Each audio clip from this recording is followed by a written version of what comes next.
Hi, this is Nita with Research in Action at On Tier Westwar, and I'm here with Ivar Hakonarson from the West Kingdom. My last project for the past year and a half has been to recreate all the men's hats out of the Manesse Codex, otherwise known as the Manessinger manuscript. For those not knowing, the Manessinger manuscript was done in southern Germany roughly about 1320, and it is a list of poets, or the Minnesingers, the German equivalent of troubadours. And there's it's done as a facing page of an illumination of either the poet or a scene out of one of his works, and the facing page in text would be that poem. And it's laid out in order of precedence, starting with the Kaiser, the emperor at the time, all the way down through the various kings, dukes, margraves, counts, knights, lords, burghers, even to include Jewish people. They were all recognized as poets in this tradition, and it's a great source for material culture with clothing, heraldry, because they all have their arms up, and many other facets of the life. And there are several hats that are shown being worn. The most interesting one is a hat which has no name in English, but the German name for it is called a Zinnenhut, which means a pinnacle hat. And as you can see, it has points going all the way around and a low crown. Most of the hats shown were red. There are occasionally a few blue and few green. And almost all the hats shown have a hat cord. So oftentimes the people are not actually wearing the hat, but they've got them slung on their back such like. Red being the most common color of the cords. This was my ultimate goal, was to make one of these, and then I decided to go ahead and start doing all the others. But to do the hats, I had to first learn how hats were made, particularly felt hats, which need to be blocked, which is you have a form in the shape and size of your head and the hat's going to be, and the felt is then heated and dampened and then pulled and stretched over this form and left to dry. And from there it gets trimmed and cut to shape. Any embellishments such as the fur, the fur as you see here would be added on, and then the hat cord. Does that fur go all the way on the inside of the hat, or is it just trim? It's just trim in this case. And in those hats, I believe so, because again, when the hat's seen worn back, you can sometimes get a glimpse of what looks to be a hat band on the inside, which makes sense, because the hat bands tend to be protective of the felt because they're easily replaced, whereas the felt of the hat isn't. So it's pretty much standard. The first hat I made, though, was a relatively simple traveler's hat. I wish I had the actual book with all the illustrations in it, because I could show you the original and what my first attempt. This was worn by a fellow on horseback with a hawk and a garde corps, which is a warm traveling overgarment. And he had this hat on his head, but it wasn't just a simple traveling hat, because he had a large spray of peacock feathers here in front. Mm-hmm. And I've made panaches of peacock feathers to fit into holders I put into the hat ribbon here, but this site is being very windy, and I just did not bring them because they'd go all over the place. Yeah. But again, this is a relatively practical hat because it provides shade all the way around. And again, there are simpler versions without the panache sewn on 2 or 3 of the other people in this manuscript. There are about 150 individual illuminations in the manuscript for about 150 different people. Mm-hmm. And the other ones were sometimes even sort of floppy, like they'd been gotten wet and everything else. But this was a pretty fancy one, and the fellow on horseback was pretty fancy as well. As I was saying with the Zinnenhut, this was my initial goal, just to make one of these before I decided to go ahead and do all the other hats. This is my first attempt at one. The actual hat shown in the illuminations, there's about 12.5 different versions of these hats, and they follow the heraldic convention for depicting squirrel fur, which is sort of a alternating blue and white keystone pattern. Mm-hmm. but that was just a depiction of fur showing the backs of the squirrel and the belly of the squirrel. This is not actually squirrel, it's actually not even real fur. This is ersatz chinchilla, which has the same color even though it's a little bit plusher. Also, it gave me a chance to learn how to sew a fur-like material, since I'd never done it before. And it involved, after working out the number of points of the hat going around, it didn't necessarily match up with the fur, so I was having to cut the individual pieces and place them in so they alternated with the dark showing with the pinnacles going around. I'm not quite happy with this, besides the fact that it's using the fake fur, is that I made the scalloping a bit too extreme. Most of them, the scalloping was shallower. This has the unfortunate side effect that some people seem to think this is some sort of crown or coronet. But that's not, I'm not the only person that has this. I've seen a YouTube video from a German reenactor who says, es ist ein Zinnenhut, es ist nicht eine Krone. This is a Zinnenhut, it's not a crown. So, but it's also very warm and quite unique, and I'm very happy with that.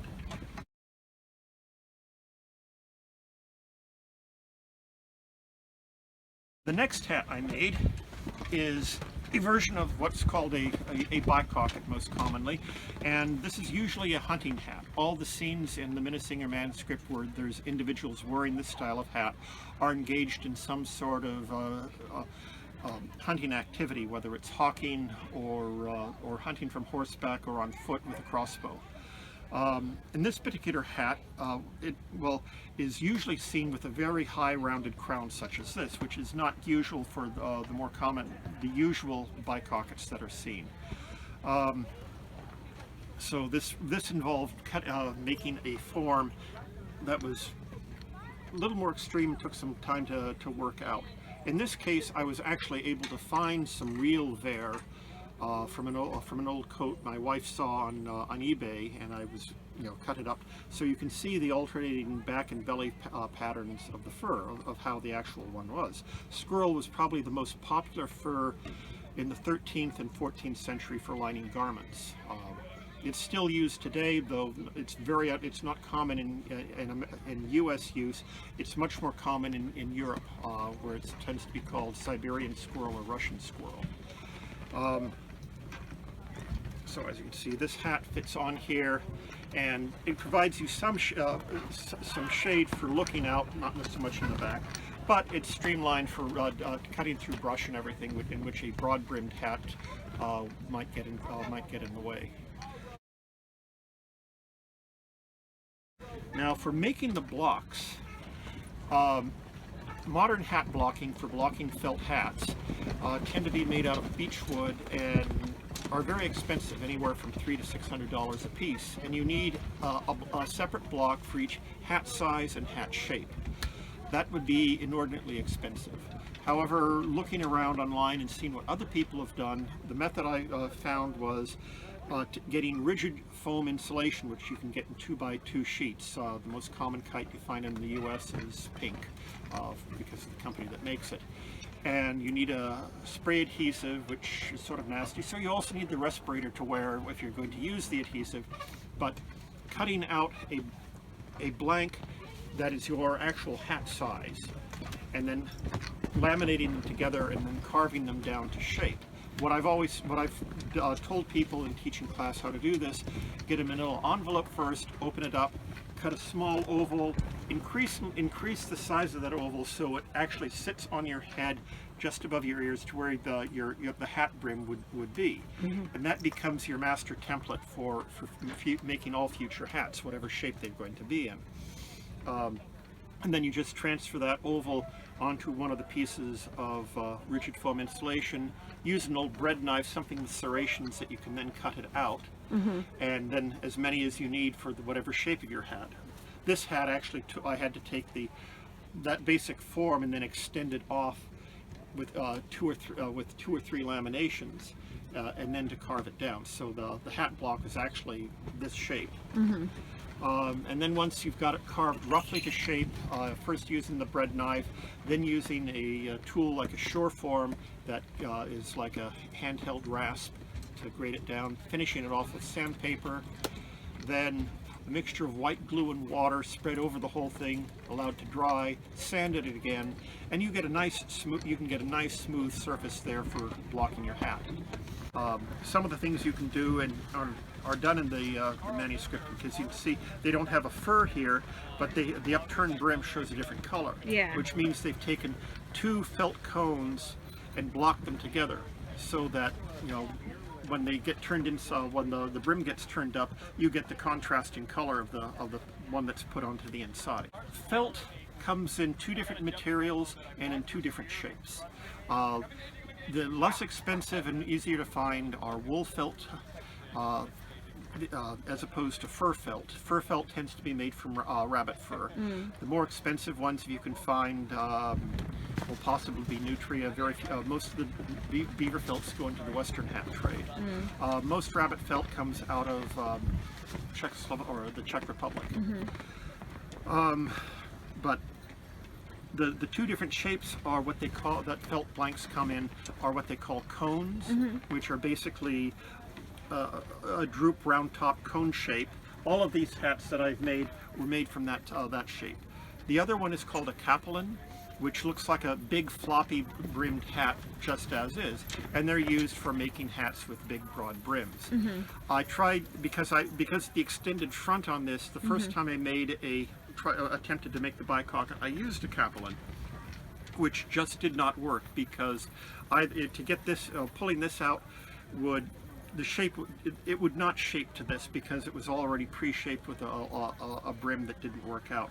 So I got a hood and it worked much better. The thing I found with the felt is you work it with hot water, about as hot as you can get out of a faucet. It gives you about a minute's working time, but it will stretch like a sheet of rubber. It's really fantastic when you pull it down over the block and you see how easy it goes. And then professional hatters use interesting tools with interesting names like pusher downer and terwilliger and things like that. And again, if you buy them professionally, they're quite expensive. But I found wooden spoons work almost just as well for pushing.